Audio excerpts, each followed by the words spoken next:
Purée.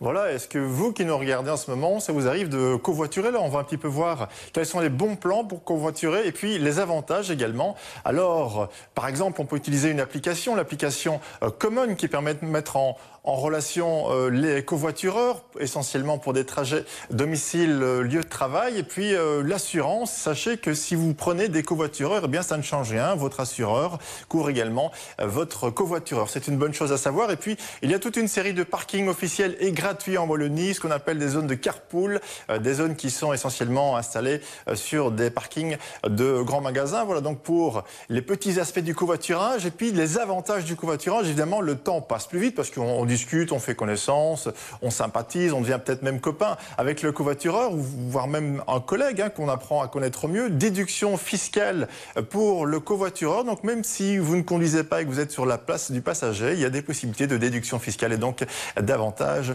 fiscal.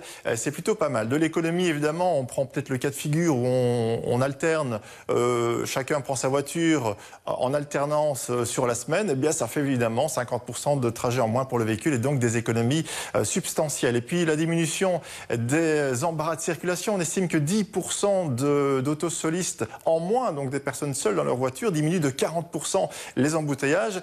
Et puis, de plus, si on a encore plus d'autosolistes, évidemment, cela pourrait sensiblement et même fortement diminuer les embouteillages. Donc peut-être de bons plans, peut-être vous qui nous regardez, vous allez peut-être être tenté par cette solution du covoiturage vers le travail. Alors au niveau de